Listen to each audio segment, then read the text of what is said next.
স্কুলে যাবে, নাটক করবে, অভিনয় করবে। কেন আজকে তাদের অন্তরে এত দ্বিধা, এত সংশয়, এত ভয়? আমরা ডিরেক্টরস গিল্ডের পক্ষ থেকে এর তীব্র প্রতিবাদ জানাই এবং এর সমাধান চাই।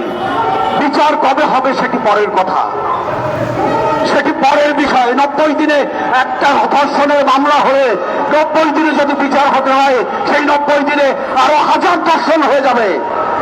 কিন্তু এই যে নারীর বিরুদ্ধে যে অপপ্রচার, নারীকে খাটো করার যে আজকে বাংলাদেশের সৃষ্টি হয়েছে, সেটিকে 1 ঘন্টা না 3 ঘন্টার মধ্যে বন্ধ করতে হবে।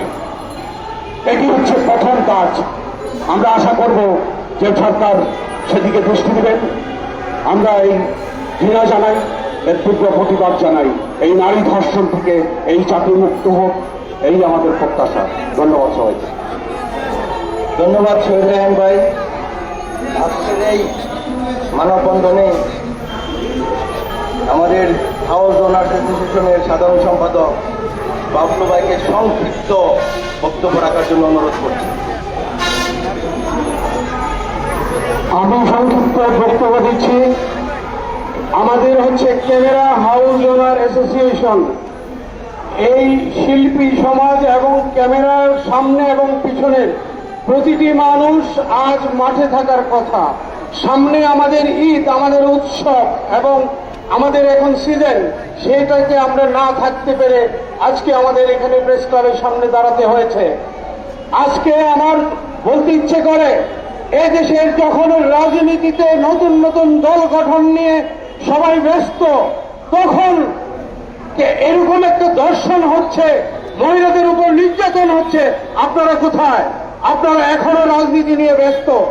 বেরিয়ে আসুন, আগে আমাদের দেশের মা বোনদেরকে বাঁচান, আমাদের শিল্পকে বাঁচান, তারপর আপনাদের রাজনীতিতে আপনারা এক একজন সমস্ত বাংলাদেশে ছেয়ে বসে আছেন, অথচ একটা খুন, একটা দর্শনের বিচার করতে আপনারা এখনো পর্যন্ত মুখ খোলেন নাই। আমরা এই শিল্পী সমাজ এই সরকারের প্রতি উদাত্ত আহ্বান জানাচ্ছি, অতি বিলম্বে কিশোর এই 90 দিন 100 দিন প্রতিটি দর্শনের, শিশু দর্শনের, নারী নির্যাতনের ফাঁসি, অবশ্যই সরাসরি ফাঁসি শাস্তি হওয়া উচিত। না হলে এই দেশে এই যেরকম নির্যাতন বন্ধ হবে না। আমরা যতক্ষণ না পর্যন্ত বিচার হয়, আমরা রাজপথ ছাড়ব না। প্রয়োজনে আরো শক্তিশালী আন্দোলনে রাস্তায় নামতে বাধ্য হব। ধন্যবাদ। ধন্যবাদ বাবলু ভাই। আমাদের প্রোডাকশন ম্যানেজার অ্যাসোসিয়েশনের অপু ভাইকে অনুরোধ করবো তার বক্তব্য দেওয়ার জন্য।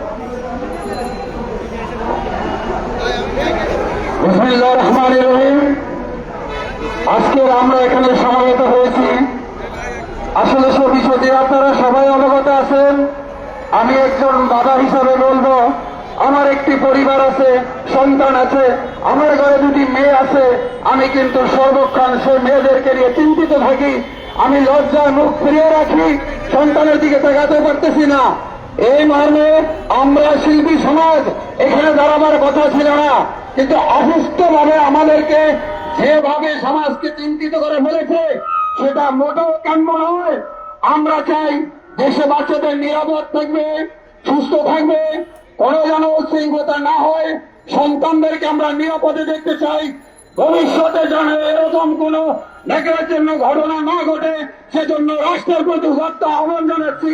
বর্তমানে যারা সরকার আছে, তাদের কাছে আমাদের একটাই অনুরোধ, আগামী দিনগুলোতে যেন এরকম ঘটনা না ঘটে, সন্তানদের কাছে আমরা যেন প্রতিবন্ধ না হই, এই উদাত্ত আহ্বান জানাচ্ছি আপনাদের কাছে।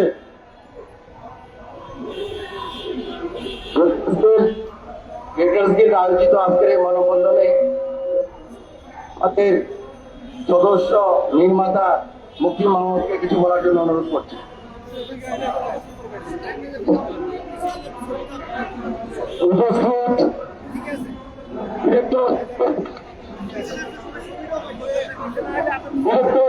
বাংলাদেশ কর্তৃক আয়োজিত আজকের এই মানববন্ধনে উপস্থিত ডিরেক্টরস গিল্ডের সম্মানিত সভাপতি জনাব সৈয়দুজ্জামান সেলিম, উপস্থিত আছে ডিরেক্টরস গিল্ড বাংলাদেশের সাধারণ সম্পাদক জনাব ফরিদুল হাসান সহ ডিরেক্টরস গিল্ডের কার্যনির্বাহী পরিষদের নবনির্বাচিত নেতৃবৃন্দ, সেই সাথে উপস্থিত আছে বাংলাদেশের ডিরেক্টরস গিল্ডের অন্যান্য সদস্য, খ্যাতিমান নির্মাতারা।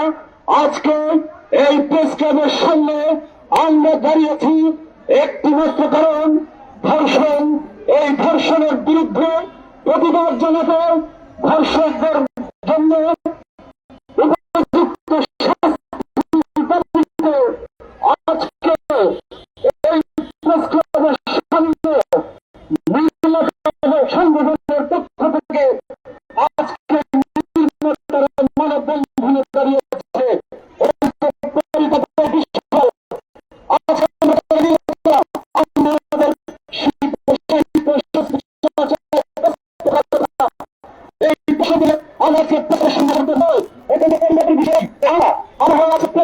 সামনে মানববন্ধন করতে বাধ্য হচ্ছি। আমরা সরকারের কাছে, এই অন্তর্বর্তীকালীন সরকারের কাছে উদাত্তভাবে আহ্বান জানাতে চাই, ধর্ষকদের অবিলম্বে গ্রেপ্তার করুন, ধর্ষকদের অবিলম্বে শাস্তির আওতায় আনুন এবং এমন দৃষ্টান্তমূলক পদক্ষেপ নিন যে আগামীতে কেউ যেন এইভাবে ধর্ষণ করতে উদ্যত না হয়। আজকে আমাদের সামনে সাংবাদিক বন্ধুরা, পথচারী ভাইয়েরা, সবার কাছে আপনাদের কাছে মিনতি জানিয়ে যাই, প্রয়োজন এসেছে আজ। চলে ওঠো একটা মানুষ, চলে ওঠো গ্রাম, বৃক্ষ, নগরী। আজকে সবার জ্বলে উঠতে হবে ধর্ষণের বিরুদ্ধে। সবাইকে আবারও অভিনন্দন এবং শুভেচ্ছা জানিয়ে আমার বক্তব্য শেষ করছি। আল্লাহ হাফেজ। আজকের এই মানববন্ধনে আমাদের নির্মাতা কিছু বলবেন।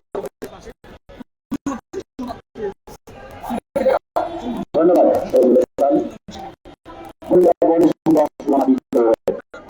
কিন্তু আজ আমরা শিশু, নারী, এমনকি পুরুষ,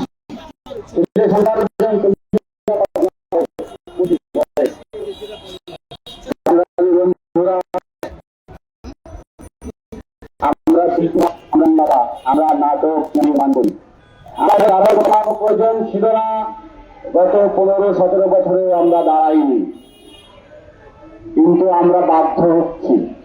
আজ বাধ্য হলাম কারণ ধর্ষণ বিগত 20-30 বছর ধরে মহামারী আকার রূপে ধারণ করেছে। আপনাদের মনে আছে জাহাঙ্গীরনগরের সেই ধর্ষণের সেঞ্চুরি থেকে শুরু করে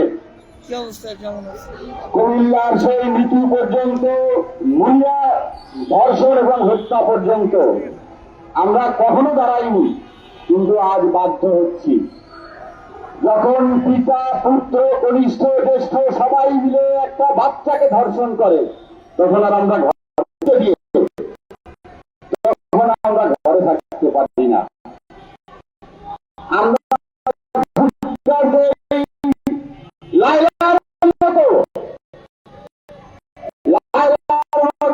ওই মহিলাকে যে একটা ছেলে ধর্ষণ করে, ধর্ষণ সবই ধর্ষণ, সে নারী কর্তৃক হোক, পুরুষ কর্তৃক হোক। আমরা এই সকলের বিপক্ষে আজকে থেকে প্রতিটা আন্দোলনে, প্রতিটা দেশের দুর্যোগময় ক্রান্তিকালে প্রতিটা ইস্যুতে রাজপথে দাঁড়াবে, এই প্রত্যয় ব্যক্ত করে আমি আমার সংক্ষিপ্ত বক্তব্য শেষ করছি। ধন্যবাদ সবাইকে। ধন্যবাদ মনোনা সাহেবকে আজকের এই মানববন্ধনে গুরুত্বপূর্ণ বক্তব্য দেওয়ার জন্য অনুরোধ করছি সগীর মোস্তফা ভাইকে। সবাইকে অনুরোধ করব বক্তব্য সংক্ষিপ্ত করার জন্য এবং মূল বিষয়টা যে বিষয় নিয়ে আমরা আজকে এখানে দাঁড়িয়েছি, এই বিষয়টা নিয়ে কথা বলার জন্য। আচ্ছা, ভিচি দত্তকে অনুরোধ করবো, সগীর মোস্তফা হয়ে আসার আগে ভিচি দত্তকে অনুরোধ করবো তার বক্তব্য দেওয়ার জন্য।